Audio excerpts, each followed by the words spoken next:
Laissez-moi chanter.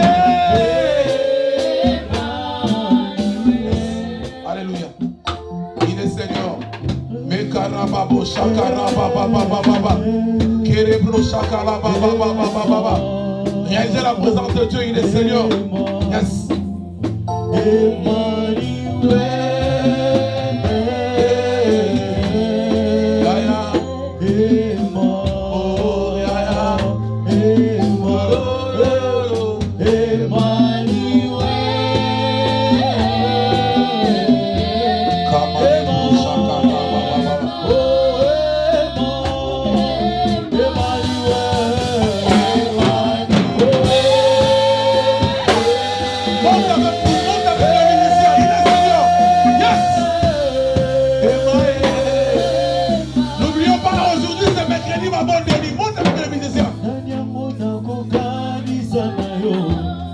Nikolo awanase bona kata motema. Je connais que c'est l'amour. Zambo yandiba komikaba komipesa mobima mokoto yako kana nyoso oza nyoso motu yalanga oza nyoso motu ema.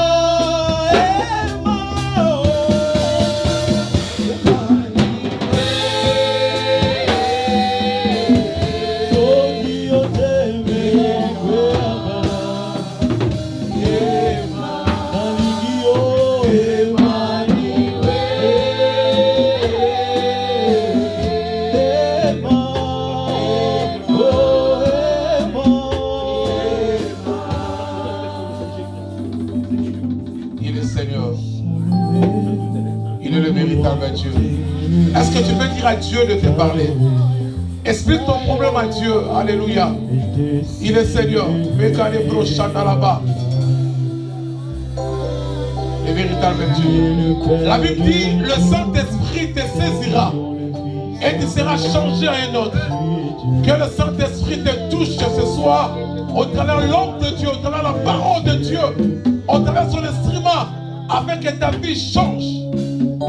Il est Seigneur, yes. Voulons t'élever, t'adorer, t'adorer, célébrer. Oh, tu es le Père, tu es le Père. Oh, ceux qui ont le Fils en eux, tu es Dieu. Oh, tu es Dieu. Remplis le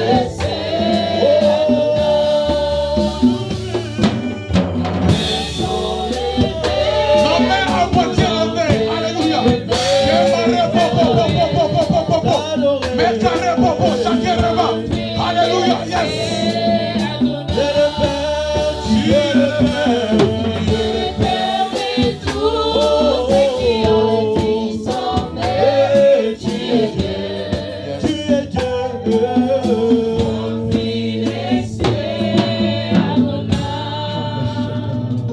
Au nom puissant de Jésus, comme un seul homme, nous disons tous merci Seigneur Jésus.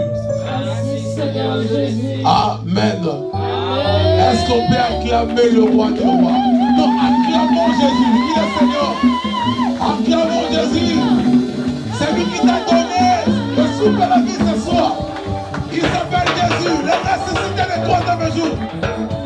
Faisons le cri de joie. Poussons le cri de joie. Il est Seigneur. Il est Seigneur. Il est Dieu.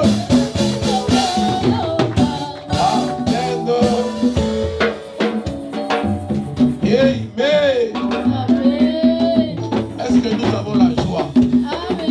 Mettons-nous debout, nous allons recevoir la parole du Seigneur. Vous savez, la Bible dit, nos musiciens, la Bible dit, la parole venant de loin, c'est comme l'eau de la source. Alléluia. Moi, j'ai cette foi que ce soir, Dieu va te parler. Amen. La Bible dit, c'est poussé par l'Esprit que les hommes ont parlé de la part de Dieu. L'homme qui va nous parler ce soir, là c'est différent maintenant. C'est notre Kokobar, Amen. le grand-père, Amen. le porteur de la vision. Amen. Donc nous serons bénis au travers de notre papa. Amen. Bien-aimé, c'est pas, je sais que ce n'est pas la première fois. À chaque fois qu'il est en France, il est là pour nous bénir. Pour continuer à tailler, à donner des directives par rapport à la mission que Dieu lui avait donnée. Je sais que si tu seras attentif ce soir, Dieu va te parler. Dieu va changer ta vie. Dis à celui qui est à côté de toi, ce soir, Dieu va changer ma vie. Ce soir, Dieu va changer ma vie. Alléluia. Amen. Lorsque j'invite le papa, notre papa, l'apôtre Hiroshima, le docteur Alba, l'Assemblée de Dieu, le protocole. Oh, connais ce nom de Dieu. Oh, je connais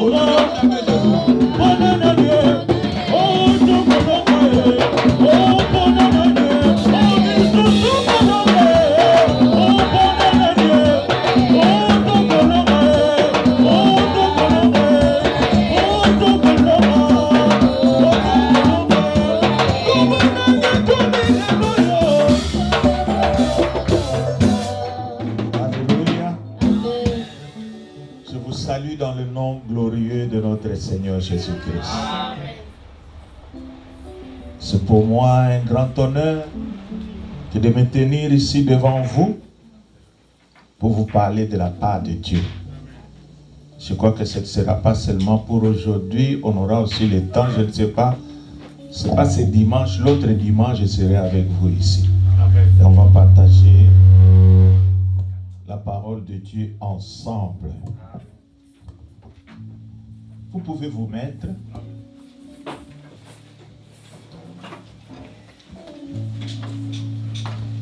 Je demanderai à tous ceux qui sont derrière moi de se mettre devant moi pour que je puisse voir chacun dans les yeux. Amen.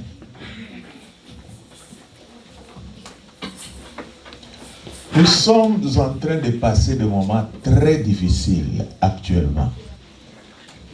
Vous qui avez l'habitude de vous brancher sur les réseaux sociaux, vous êtes en train de voir des choses qui ne nous donnent pas, des choses qui ne plaisent pas à Dieu.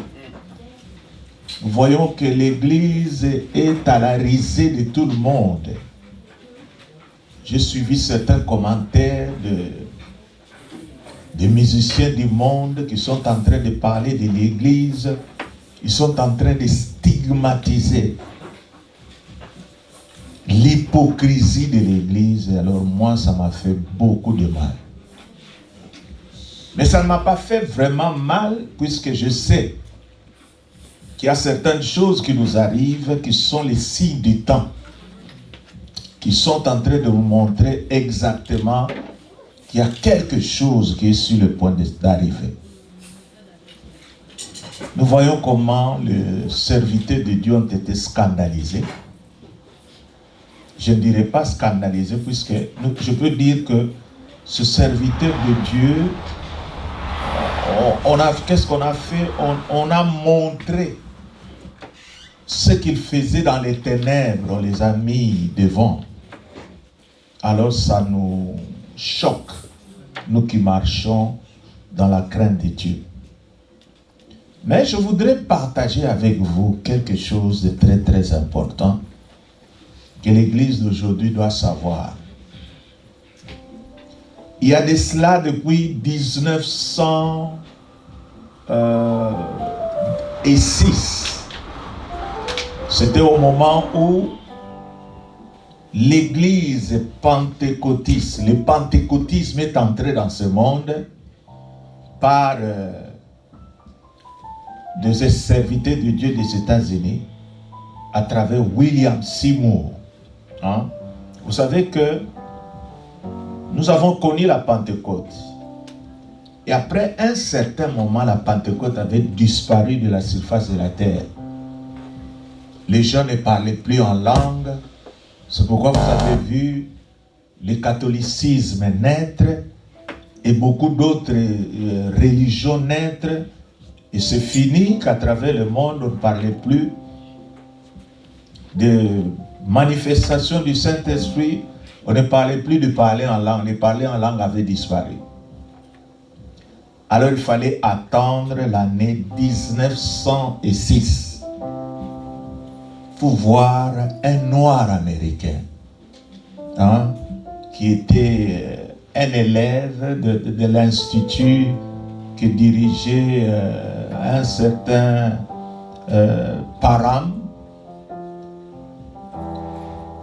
qui a dit aux gens que nous aussi nous pouvons manifester les dons spirituels comme il a été fait à l'époque de la Pentecôte. Et alors c'était pour la toute première fois qu'on a vu les gens parler en langue.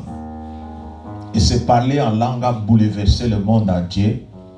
Et cela a amené des missionnaires à travers le monde.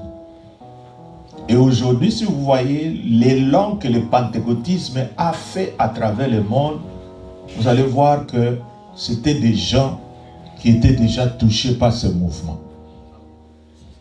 Mais déjà pendant cette période, dans l'une des réunions dirigées par ce noir américain, il y avait une prophétie qui était sortie. Une prophétie qui tirait les oreilles des gens pour leur dire qu'il y a un réveil qui vient, mais vous devez faire très très attention à ce réveil, puisque ce réveil peut aussi vous conduire dans le sommeil. Et je voudrais expliquer cette prophétie sur trois axes. La prophétie disait ceci. Elle tirait les oreilles des enfants de Dieu pour leur dire que c'est vrai que ce mouvement de réveil va amener les miracles. Mais faites très attention, les miracles peuvent amener un sommeil qui fera en sorte que les gens pourront perdre la sanctification. Ça, c'est ce qu'il a dit. Et le deuxième volet, ils nous ont dit que ce réveil va amener des gens qui voudront maintenant louer Dieu et l'adorer avec force.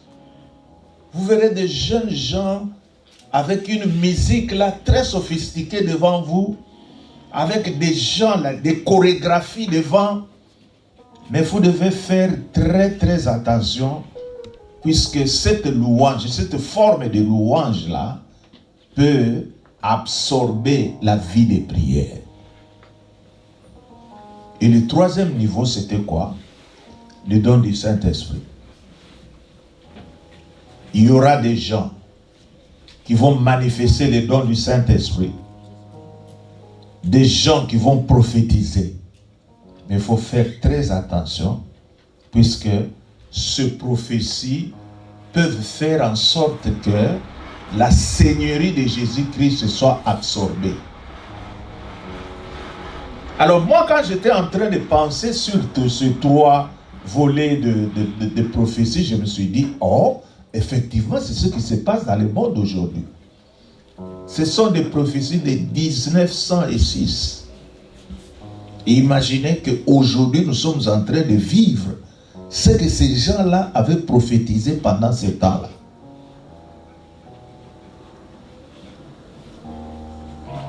Le premier volet, comme je vous l'ai dit, j'ai dit que nous devons faire très attention aux miracles. C'est-à-dire, là où se passent des miracles, les gens sont trop enthousiasmés. Et parfois, certaines personnes, lorsqu'ils s'en vont chez eux à la maison, ils diront aux autres, Boya, il y a un serviteur de Dieu qui est venu là-bas, il opère des miracles. Et vous allez voir des gens venir, des gens qui voient, les aveugles qui voient, les gens qui voient les boiteux marcher. Et je vous dis, je vais vous poser la question, quand les gens voient ça, qu'est-ce qu'ils ressentent en eux?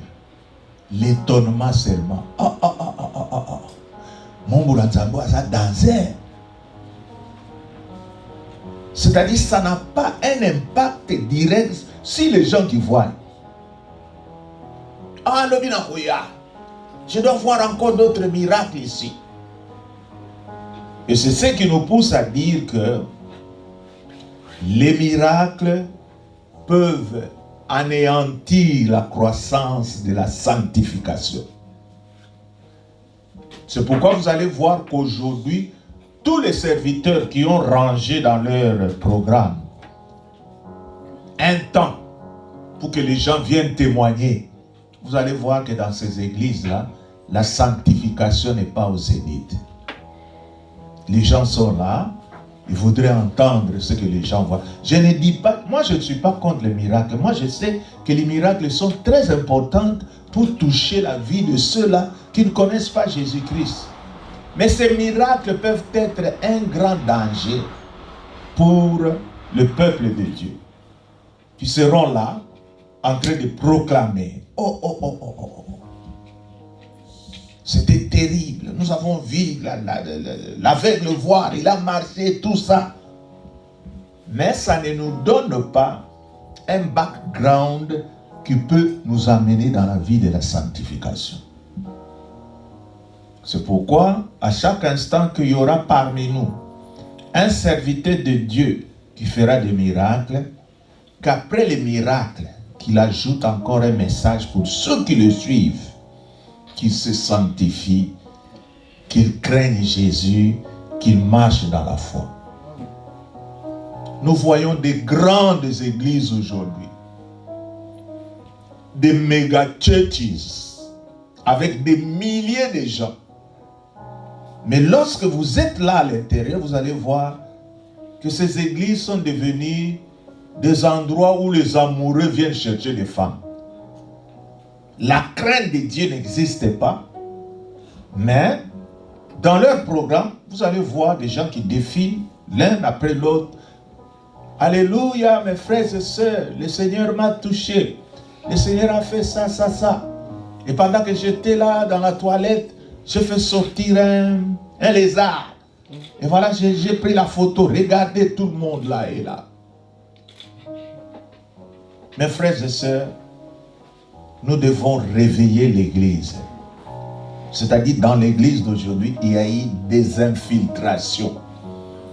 Il y a eu des gens qui ne sont pas des nôtres, mais qui sont maintenant avec nous pour nous piéger à l'intérieur, de façon que nous soyons maintenant des gens qui travaillent pour le diable.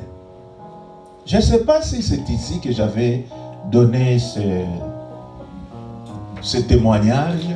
Je ne sais pas, je ne me souviens pas si c'est ici, l'année passée. Bon, si ce n'est pas ici, si c'est ici, c'est-à-dire rien ne nous interdit de répéter même les mêmes choses. On peut le faire. Moi, il y a eu un temps, le Seigneur m'avait parlé.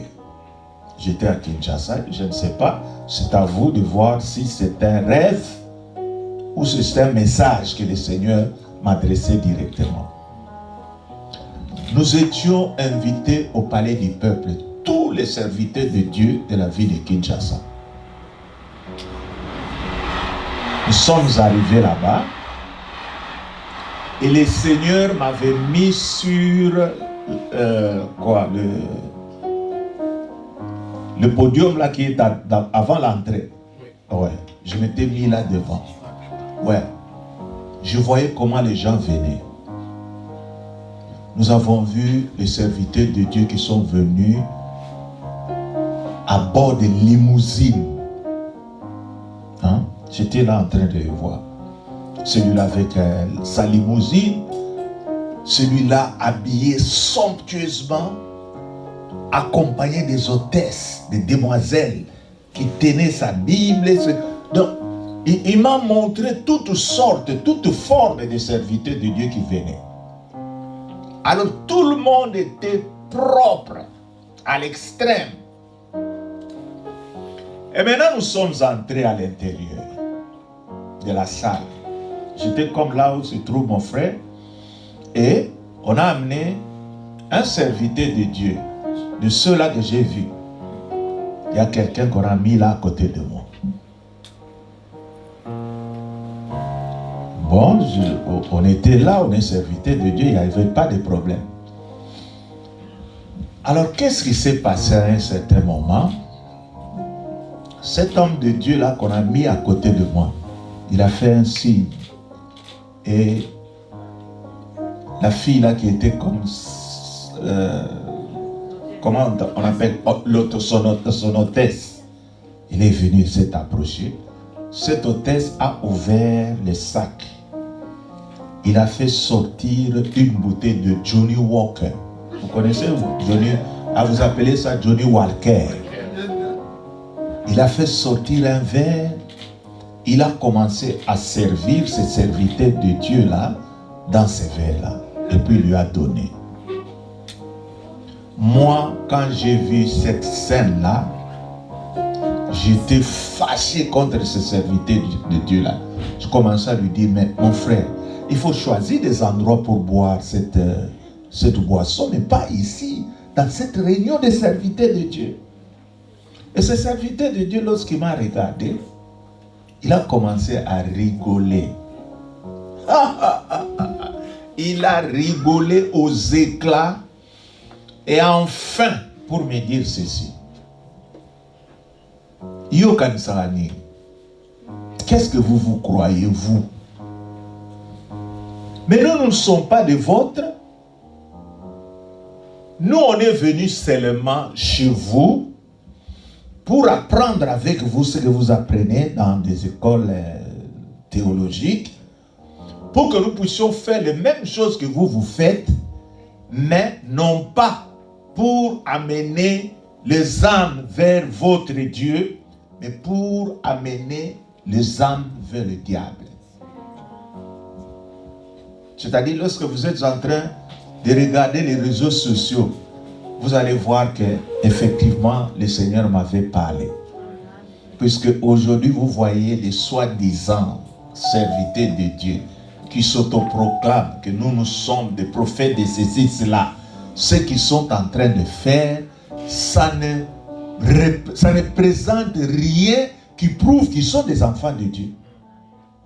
C'est pour cela que je voudrais vous dire que nous sommes infiltrés.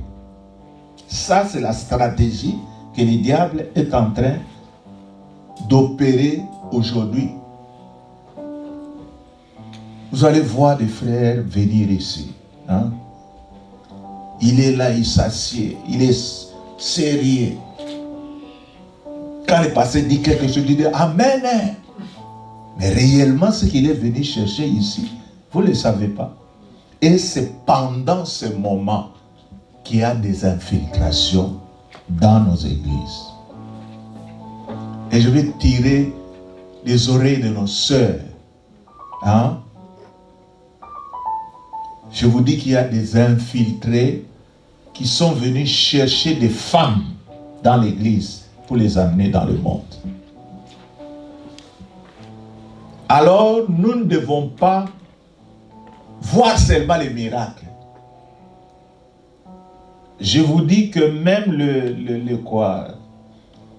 les gens qui ne sont pas dans le Seigneur font aussi des miracles. Les mandona font des miracles. Hein? Vous venez, il fait ces histoires-là et demain vous rentrez, vous venez témoigner. Ce n'est pas ça qui peut faire la grandeur d'une église. Miracle, gloire à Dieu. Si c'est un miracle de Dieu, nous élevons nos voix, nous glorifions le Seigneur et nous devons encourager les gens de demeurer dans la sanctification. Que ces miracles-là ne puissent pas emporter notre sanctification. Quand nous voyons quelqu'un en train de faire des miracles, nous disons, oh gloire à Dieu, le Seigneur vraiment est merveilleux, le Seigneur est vraiment grand. Et nous faisons tout ce qui est de notre mieux pour que nous puissions demeurer dans les liens avec notre Seigneur. Sinon, le temps est mauvais. Ceux-là qui ne seront pas forts, ils seront emballés. Ils vont partir avec ces faux serviteurs de Dieu et tous ces gens-là qui sont en train de dire des miracles fausses.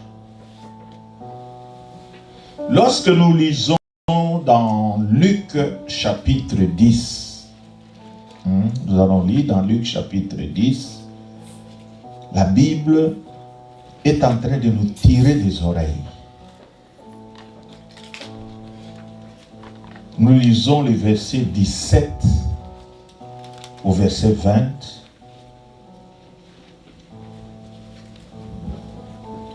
Les 70 revinrent avec joie, disant, Seigneur, les démons même nous sont soumis en ton nom. Jésus leur dit, je voyais Satan tomber du ciel comme un éclair. Voici, je vous ai donné le pouvoir de marcher sur le serpent et sur le scorpion et sur toute la puissance de l'ennemi, et rien ne pourra vous nuire. Cependant, ne vous réjouissez pas de ce que les esprits sont soumis, mais réjouissez-vous de ce que vos noms sont écrits dans les cieux. C'est-à-dire, ne soyons pas des gens qui veulent se faire voir lorsqu'il y a des miracles. Il y a des moments, lorsque nous nous tenons devant certains serviteurs de Dieu, quand ils prêchent, il y a toujours la première personne du singulier. Moi, quand j'ai prié pour toi, il y a quelque chose que le Seigneur va faire. Si je te touche avec ma main, il y a toujours moi, ma et mes, tout ça. C'est pendant que le Seigneur Jésus-Christ lui-même, le maître des miracles, qui nous dit, faites très attention. Hein? Faites très attention, ne vous réjouissez pas de ce que vous faites là. Il y en a, lorsqu'il a fait un petit miracle là, il va commencer maintenant à se promener dans la rue, hein, voir si les gens l'ont reconnu.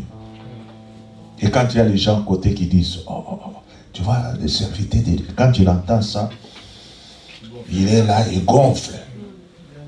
C'est pourquoi l'œuvre de Dieu, hein, il n'y a que les gens qui sont humbles qui peuvent bien faire l'œuvre de Dieu. Tous ceux qui sont orgueilleux, ils se perdent. Alors Jésus-Christ savait cela. Il a dit, c'est vrai que je suis un Dieu miraculeux. Il ne faut pas élever les miracles aux yeux des gens, sinon ce qui est surnaturel va disparaître. Déjà en 1906, dans cette prophétie, c'est pourquoi nous avons gardé notre humilité depuis le début. Moi, depuis que j'ai commencé cette œuvre, je suis humble. Hein? C'est-à-dire, si je n'étais pas humble, c'est-à-dire beaucoup de gens allaient savoir que moi je suis ici à Paris. J'allais envoyer des notes, je suis là. Je voudrais venir prêcher dans votre église. J'ai un message spécial que je voudrais vous communiquer. Appelez-moi. Et quand vous acceptez de venir m'appeler, je vous dis, bon, arrangez une limousine pour qu'elle puisse me prendre. Cherchez à me mettre dans un hôtel, tout ça. 5 étoiles, ils sont dans les 5 étoiles. Et lorsqu'ils sortent, même ces gens-là qui sont à l'audience se demandent, mais ça, c'est un président de la République. Quelle République qui sort là? C'est ce qui se passe aujourd'hui. Les gens ont oublié que Jésus-Christ lui-même leur avait dit, attention, attention, faites très attention, puisque les miracles, ça peut vous amener loin. Et aujourd'hui, ce que nous sommes en train de voir sur les réseaux sociaux nous dit qu'effectivement Jésus-Christ avait raison. Ces gens-là ne savent pas gérer les succès. Le succès est tellement trop lourd que lorsqu'il vient sur tes épaules, si tu ne sais pas le gérer, il va t'emporter. Mais quand le succès vient vers toi, il faut renvoyer ce succès vers la personne qui a amené ce succès. Tu dis, le succès vient vers moi. Je dis, Jésus-Christ, il pèse un peu trop lourd. Prends-le. Et moi, je reste comme tout le monde ici sur cette terre, mangeant à la main, comme j'ai grandi, je mange les foufous à la main. Moi, partout, quand vous m'invitez chez vous, vous faites votre table là avec des fourchettes, tout ça. Mais s'il y a les foufous, je te dirai, ma soeur, amène-moi de l'eau, je voudrais laver mes mains. Je vais manipuler les foufous. Puisque les foufous, c'est notre nourriture. C'est une nourriture qu'on mange pas à la main. Je ne sais pas si vous avez perdu cette habitude par le fait que vous êtes ici en Europe. Mais moi, c'est comme ça. Et vous allez voir tous ces gens-là qui mangent avec la fourchette. Ils disent, apôtre, tu ne manges pas à la main, pourquoi? Moi, je dis, non, ça, c'est une nourriture qu'on doit manipuler. Alléluia. Donc le premier niveau nous dit que le miracle c'est bon, mais c'est trop dangereux pour la personne qui est en train de provoquer ce miracle. C'est-à-dire quand tu as prié pour quelqu'un et que lorsque ce Dieu-là a fait une grande chose, quand tu rentres chez toi à la maison, prie, Seigneur merci, tu te manifestes avec puissance. Nous avons vu les aveugles voir, les paralytiques marcher. Oh grand Dieu, ôte de moi cet esprit-là d'orgueil. Que je sois ce que j'ai toujours été. Que tu sois simple. Alors le Seigneur fera encore des grands miracles avec toi. Mais la plupart des gens que nous avons fait, qui ont ressuscité des morts, qui ont fait quoi? Si vous suivez, vous allez voir que beaucoup parmi eux ne sont plus en Jésus-Christ.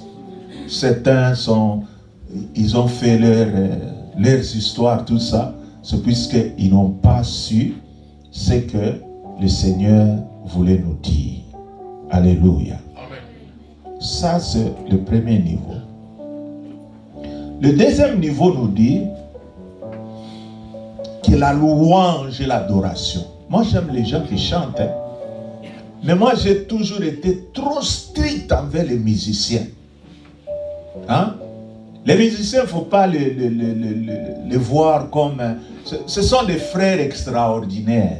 C'est-à-dire, quand vous avez des musiciens à l'église, vous devez ouvrir un œil. Puisque la louange et l'adoration, c'est leur grand maître, Satan, qui en était chargé. Et si vous ne faites pas attention pour les encadrer, eh bien, ils vont amener facilement les œuvres du diable dans l'église. Bon, je suis en train de parler en termes généraux, puisque je sais qu'ici vous avez des bons musiciens, mais là chez moi, je suis en train de vous parler des musiciens que moi j'ai là chez moi. Je ne parle pas des musiciens d'ici. L'adoration et la louange absorbent la vie des prières. Si vous voyez les gens qui aiment trop danser, qui aiment trop adorer, faites très attention, vous allez voir que leur vie de prière est en train d'être rongée. Si aujourd'hui, on invitait une sœur comme la sœur Laure Mbongo, si c'est elle qui est passée avant moi, lorsqu'elle termine à chanter, et maintenant on me dit, bon, on dit, frère, fermons nos yeux, nous voulons maintenant écouter la parole de Dieu. Qu'est-ce qui va se passer? Beaucoup de gens diront, oh Dieu, enlève-nous ce problème de parole de Dieu. Ou encore vous amenez quelqu'un pour qu'il puisse vous amener dans la prière. Vous n'allez plus prier.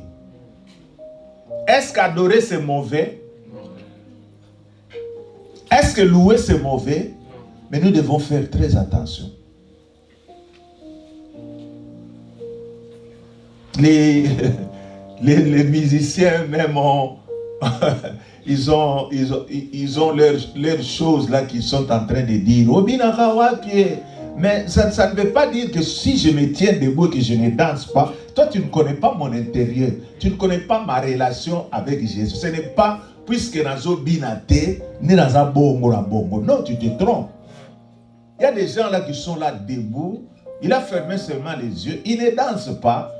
Mais sa profondeur avec le Seigneur par rapport à vous tous qui êtes en train de déranger certains bancs, qui êtes en train de vous cogner les uns les autres, vous allez voir que ce n'est pas ça qui fait une vraie adoration. Nous voulons des serviteurs de Dieu qui nous amènent dans la louange, qui soient eux-mêmes des hommes et des femmes de prière.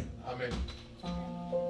De façon que lorsque vous voyez cette personne-là se tenir debout, même si elle n'a pas encore commencé à chanter, il commence seulement à vous exhorter. Mes frères et sœurs, le Seigneur est merveilleux. Vous sentez déjà la puissance et Dieu s'est manifesté à travers eux. Et nous remarquons que très souvent, les musiciens ne sont pas ponctuels. Pourquoi? Ce sont les choses de Dieu, ils ne les prennent pas au sérieux. Hein? Ça, c'est là chez moi. Hein? Il y a des moments où nous commençons notre culte. Les musiciens ne sont pas encore là. Et comme moi, ce n'est pas la musique qui fait mon culte. Nous commençons avec tam-tam. Et le culte, ça passe. Vous devez vous parler les uns les autres. Dites, frère, Makambozo, ça les a bien été. Nous devons être à l'église. Et d'ailleurs, ce sont les musiciens qui doivent arriver les premiers. Mais si vous voyez les musiciens dans les Njonding, vous savez les Njonding, c'est-à-dire il est là, au culte de 9h ici, mais déjà à 10h, il a aussi un autre endroit où il va jouer. Mon frère, tu n'es pas en train de faire l'œuvre de Dieu. Il faut choisir une église dans laquelle tu dois être. C'est-à-dire la louange et l'adoration nous amènent à anéantir la vie de prière. Et si vous aimez trop adorer, si vous ressentez toujours du bien lorsqu'il y a la musique qui sonne à vos oreilles, vous verrez que votre vie de prière va dégringoler. Je veux que la vie de prière s'élève. Si vous ne voulez pas tomber dans les pièges du diable, si vous ne voulez pas tomber dans les pièges qui ont été prophétisés il y a des années, nous devons vraiment éveiller l'église puisque les temps sont devenus très mauvais. Je ne sais pas si vous suivez les réseaux sociaux. Hein? Oui. Y a-t-il des gens qui ont suivi les réseaux sociaux cette semaine ou l'autre semaine? Oui. Pouvez-vous manifester? Hein? Comment vous vous sentez lorsque vous avez appris tout ce qui se passe là-bas? Vous vous dites que l'église est la cible du diable maintenant. C'est gâté. Ouais. Et il faut que ça te pousse aussi que tu puisses prier pour ton pasteur. Puisqu'il y a des infiltrés qu'on dirige vers les serviteurs de Dieu, lesquels, ceux qui font un bon travail. C'est pourquoi moi, depuis que je suis venu, je ne suis que dans ma maison, je me suis enfermé. Lorsque vous voulez venir me voir, vous venez, nous causons. Et quand ça se termine, vous sortez, vous me laissez dans la maison. Je ne suis pas un promeneur. Amenez-moi, je voudrais voir la tour Eiffel, tout ça. Amenez-moi, je voudrais manger dans ça. Non. Je sais que le monde, votre monde, c'est un monde aussi terrible. Si vous ne faites pas attention, il va vous amener dans beaucoup trop de problèmes. Louange absorbe la prière. Et le troisième élément, c'est quoi? Les dons spirituels. Moi, je dois vous dire la vérité. Je ne cache pas cette vérité quand je prêche aux gens. J'ai toujours, je ne sais pas quel terme je peux utiliser. Moi, quand on me présente un prophète, ça c'est moi. C'est-à-dire dans mon cœur, il y a toujours des doutes. Je me dis, cet homme est prophète. Est-ce qu'il connaît d'abord ce que c'est qu'un prophète? Aujourd'hui, les gens ont renversé les choses. Les gens ne savent plus à quoi se donner. Un prophète, il n'y a pas beaucoup de prophètes dans ce monde, si vous ne le savez pas. Mais ici, quand vous venez ici, vous rencontrez quelqu'un que vous avez vu à Kinshasa. Vous appelez Frère Gilles. Oh. Non, ce n'est pas Frère Gilles. Prophète Gilles, il a changé de nom. Hein? Gilles, je ne sais pas. Gilles la bouche autorisée, par exemple. La bouche d'été. Ou encore Gilles Gilles Faya, Gilles Fogo. Hein? Alors nous nous posons beaucoup de questions pour savoir pourquoi ces gens-là sont en train de faire ça. Et nous rentrons maintenant à la troisième dimension. C'est-à-dire, nous devons apprendre à nos membres les dons spirituels. Moi, les prophètes que je connais, ce sont des prophètes de l'Église. Des gens qui peuvent avoir une parole prophétique et qui la communiquent aux autres. Mais ceux-là qui circulent de maison en maison, moi je ne les connais pas. Ça, ce sont des escrocs. Ce sont des gens qui sont en train de rechercher l'argent de leur manière. Moi, dans ma vie, j'ai reconnu un prophète dans ma génération. C'était le feu Roger Ousma. Puis c'est Roger Ousma, quand il est venu dans la réunion des serviteurs de Dieu à Kinshasa, il avait prophétisé. En ce moment-là, on venait à peine d'être avec le président Mosé Laurent Désiré Kabila. Et pendant ce temps, les choses semblaient bien marcher. Et cet homme de Dieu, pendant cette réunion, nous a dit ça. Il nous a dit, mes frères, je vais vous dire qu'il y a un temps qui vient où le Congo sera en guerre. Vous savez, les gens qui étaient là, que cet homme-là est en train de dire, d'où est-ce que ça va venir? Et cette guerre divisera le pays en plusieurs parties. C'est lui qui dit ça. Et ensuite, il arrivera un moment où ce peuple sera encore unifié. Ensuite, après cette unification, vous verrez des jeunes gens s'adonner à l'informatique.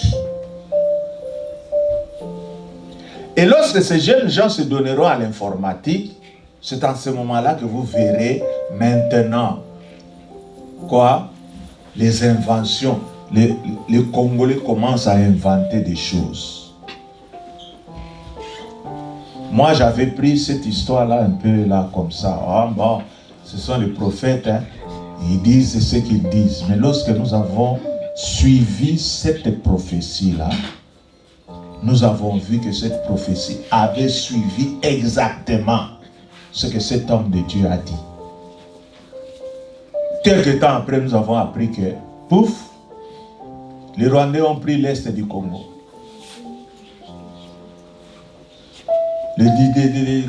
Jean-Pierre Bemba a pris l'Équateur.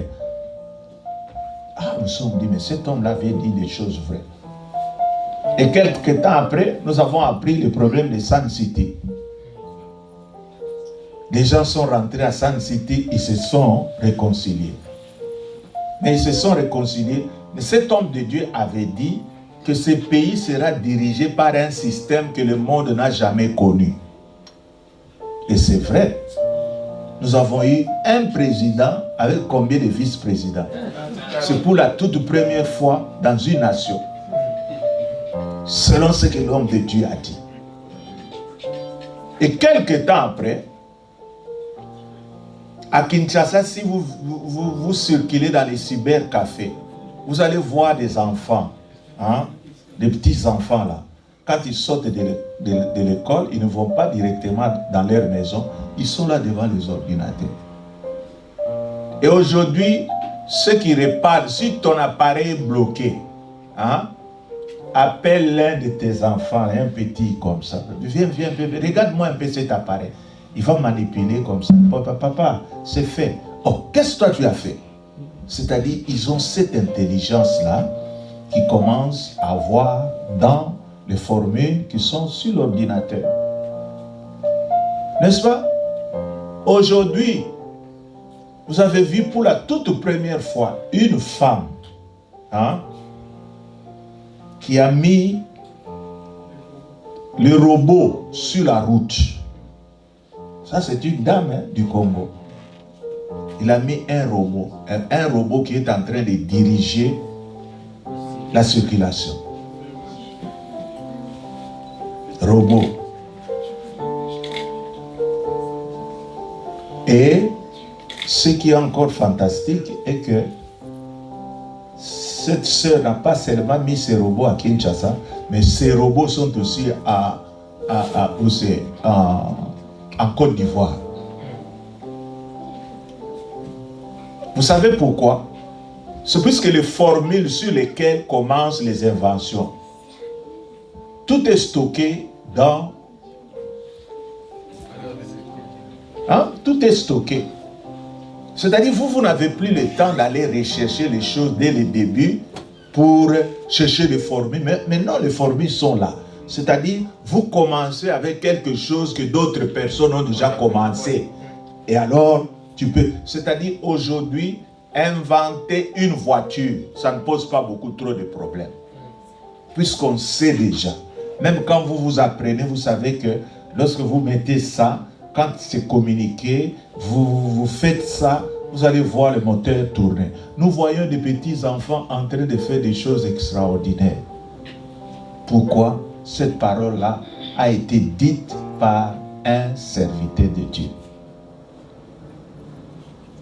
Les hommes aujourd'hui, même nous les pasteurs parfois, lorsque nous prêchons, nous sommes en train d'abrutir le peuple de Dieu, ce peuple que Dieu a mis devant nous. Pourquoi? Vous savez, dans cette prédication, comme je me tiens debout avec ma Bible, vous devez savoir que cette Bible a deux parties. Et si je ne sais pas prêcher ces deux parties, je vais vous amener dans la confusion. Nous avons l'Ancien Testament, ou les livres de la loi. Et nous avons aussi une partie, le Nouveau Testament, qui est un livre de la grâce. Il faudrait que chaque personne sache dans quelle période il vit. Si toi tu vis dans l'Ancien Testament, nous vivons dans le Nouveau Testament. Et en tant que les gens qui vivent dans le Nouveau Testament, nous devons savoir ce qui est propre aux gens qui vivent dans le Nouveau Testament. Il y a des gens aujourd'hui qui sont en train de donner des enseignements sur les choses de l'Ancien Testament, mais qui ne savent pas que la Bible nous dit ceci dans Galates au chapitre 3, verset 24.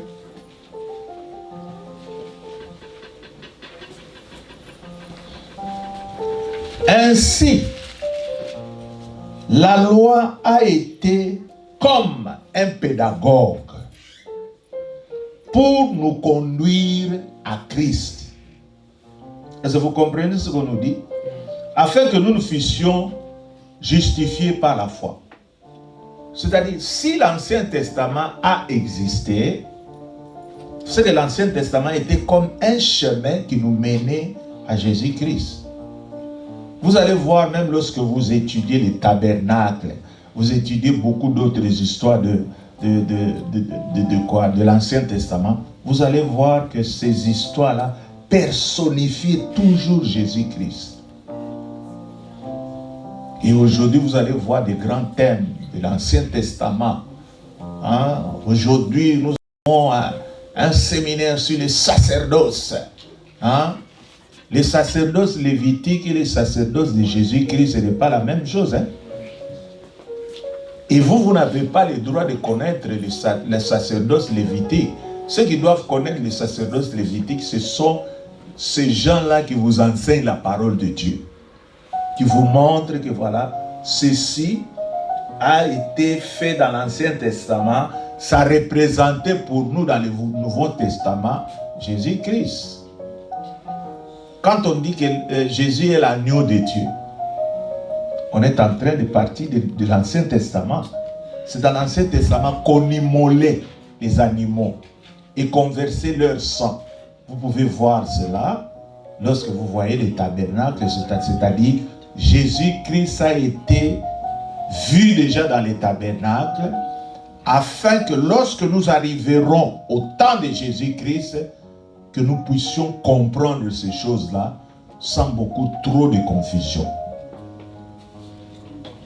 Puisque si le tabernacle n'existait pas, vous voyez quelqu'un qui se présente aujourd'hui et qui dit « Moi, je suis l'agneau de Dieu. » Je se présente devant vous, il dit « Je suis l'agneau de Dieu. Je serai immolé pour vous. » Je crois que vous allez vous dire « Mais ça, c'est un fou. Ça ne va pas tenir. Hein? » Mais il fallait que quelque chose passe bien avant.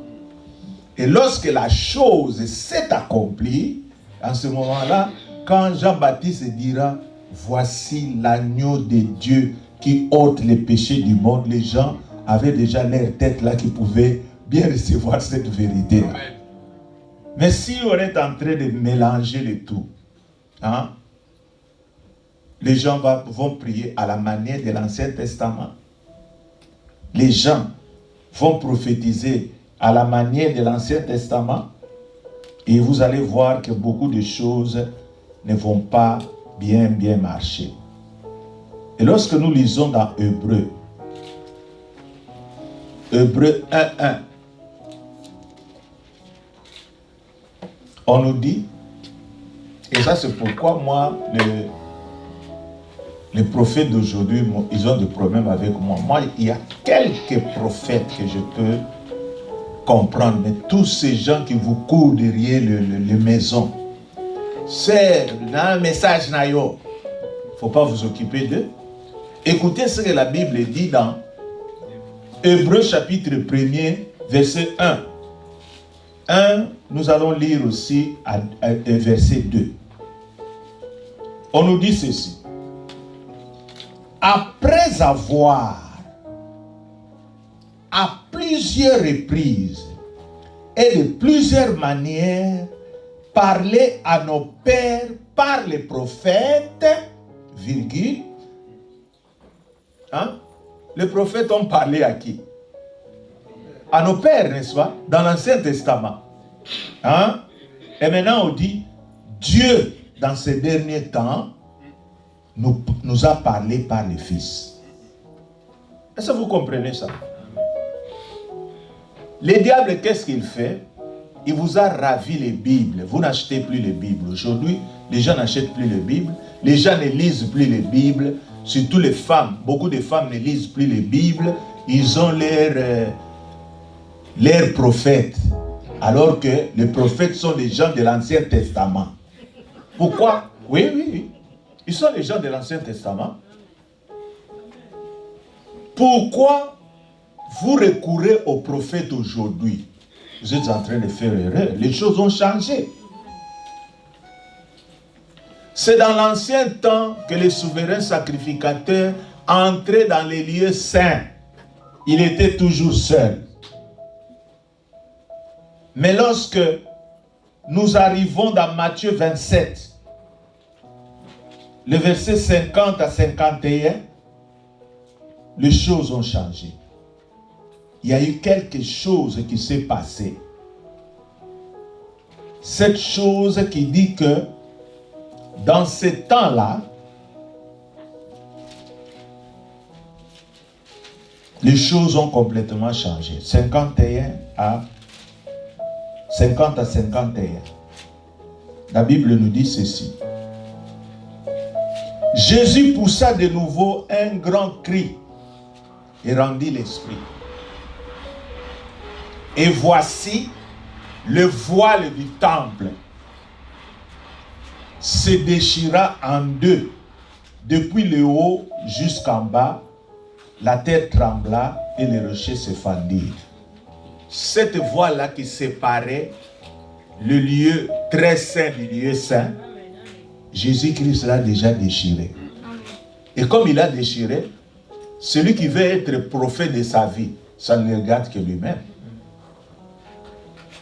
Vous voulez que le Seigneur vous parle, mais entrez là-bas, puisque porte des insultés. Et tu veux avoir une révélation sur tes problèmes, va chercher Dieu, il est en train de t'attendre dans le lieu très saint. Et aujourd'hui, les gens ne veulent plus prier. Vous prenez votre charge, vous remettez à ces aventuriers-là qui vont vous raconter de n'importe quoi. Donc l'église, nous devons arranger les choses dans l'église. Sinon, les dons spirituels, qu'est-ce qu'ils vont faire? Ils vont enlever la seigneurie de Jésus. Je dois vous dire des choses que vous ne faites pas attention à ces choses. Hein. Dans beaucoup d'églises aujourd'hui, lorsque les gens sont en train de se témoigner, quand on pose la question, Ndeko, Nzamba saleli oni. Non, Ndeko, Nani oyo qui t'a guéri. Quelle est la réponse? On dit hein? Nzambe a papa nanga. Nzambe a la asuna kombote. Vous ne voyez pas que le Seigneur Jésus-Christ, on est en train de l'enlever petit à petit. Moi, dans mon église, qui t'a guéri? Jésus-Christ. Pas moi. Mais vous allez voir ce pasteur-là, avec sa chaise-là du roi. Il met un pied là sur l'autre. Alors il dit, Alléluia, Alléluia, Rokotoshi Karababa. Ce n'est pas toi le guérisseur. Et le nom du guérisseur, les gens ne les citent même pas. Vous ne trouvez pas qu'on est en train de dévier?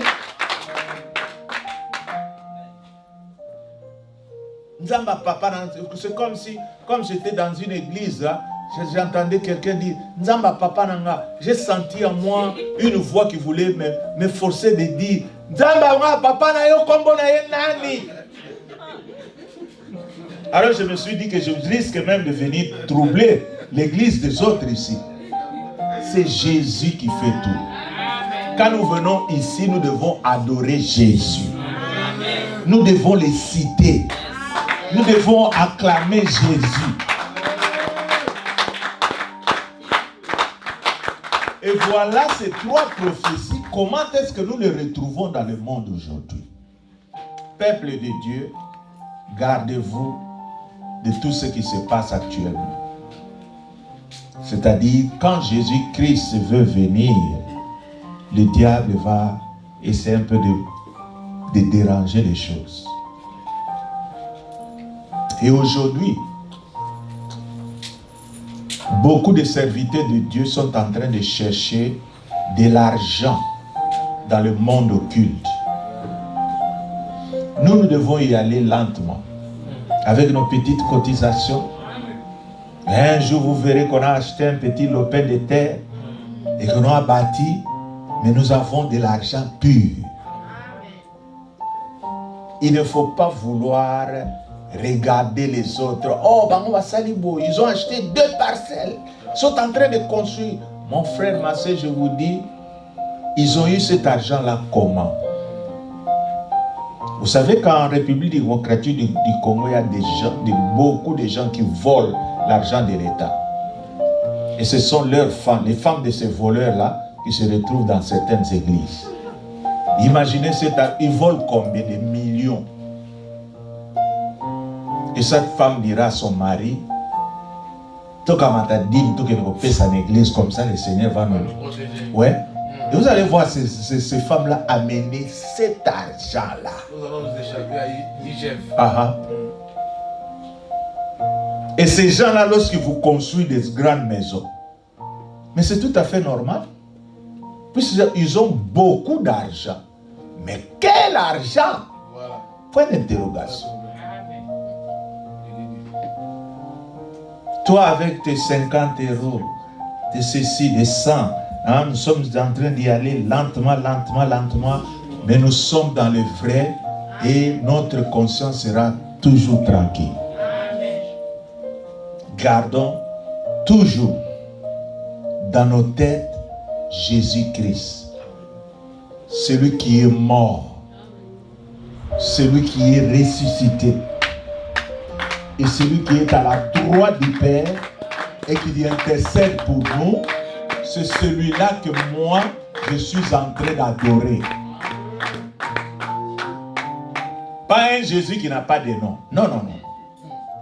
Quand j'entre dans une église et qu'il n'y a pas de nom, je dois parler d'abord au pasteur, mais je ne sais pas. Vous êtes en train de prier. Oh, mais nous prions le Seigneur. Mais quel Seigneur, puisqu'il y a beaucoup de seigneurs ici dans ce monde. Dis-moi un peu, citez un peu son nom. Mais toi, pourquoi tu es en train de me déranger comme ça? Et alors demain, moi, je ne viens pas. Si je ne vois pas clair, je m'en vais. Alors, mon frère, ma soeur, voilà une petite exhortation. Je crois que dimanche, l'autre dimanche qui vient, nous aurons vraiment des choses qu'on aura à vous dire. Puisque nous ne voulons pas que le peuple de Dieu soit abruti. Nous voulons que Dieu, ce Dieu des miracles, puisse faire réellement des miracles avec nous. Que le Seigneur vous bénisse.